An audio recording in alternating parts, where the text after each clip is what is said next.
Morning பிரேக்ஃபாஸ்ட்டுக்கு bread இருந்துச்சா, சரி அத வச்சு ஃப்ரெஞ்ச் டோஸ்ட் பண்ணிக்கலாம் அப்படின்னு நெனச்சிட்டு தான் நைட்டே படுத்தேன்.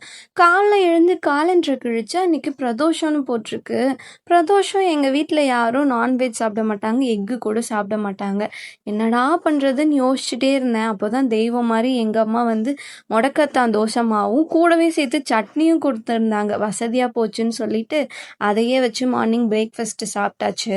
வெயில் ரொம்ப அதிகமா இருக்கிறதுனால, இனிமே டெய்லி மோர் குடிக்கலாம் அப்படின்னு சொல்லிட்டு, நேத்து நைட்டே வந்து பாலும் வந்து உர ஊத்திட்டு தான் படுத்திருந்தேன்.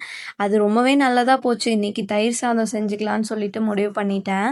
ஆனா என்ன, எங்க வீட்ல எப்பவுமே வந்து வெட்னஸ்டே, சண்டே 2 நாளுமே வந்து நான்வெஜ் செய்வோம். ஆனா, இன்னைக்கு செய்ய முடியாம போச்சுல்ல, என் ஹஸ்பண்ட் முகத்த பார்க்க முடியல. எனக்கு ரொம்பவே பாவமா போயிடுச்சு. சரி என்ன இப்போ உங்களுக்கு வந்து நான்வெஜ் சாப்பிடணும் அதானே, நான்வெஜ் டேஸ்ட்லேயே வந்து பலாக்கா வச்சு சுக்கா செஞ்சு தரேன்னு சொல்லி செஞ்சு கொடுத்து எப்படியோ சமாளிச்சுட்டேன். அப்புறம் ஈவினிங்கா வந்து ஒரு 5:00 போல வந்து பிரதோஷத்துக்கு பக்கத்து ஊர்ல இருக்க சிவன் கோயிலுக்கு போலான்னு சொல்லிட்டு, நாங்க எல்லாம் வந்து கிளம்பிட்டோம்.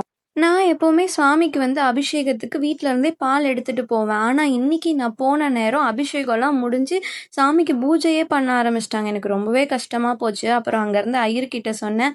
"அங்க வைங்கம்மா, காலையில நாங்க பண்ணிக்கிறோம்" அப்படின்னு சொல்லிட்டாங்க. அப்போதான் கொஞ்சம் திருப்தியா இருந்துச்சு. அப்படியே சாமியெல்லாம் கும்பிட்டுட்டு, கோவிலையும் 3 சுத்து சுத்திட்டு, வெளியில வந்து பானிபூரி வித்தாங்க. அதையும் சாப்பிட்டு வீட்டுக்கு கிளம்பிட்டோம்.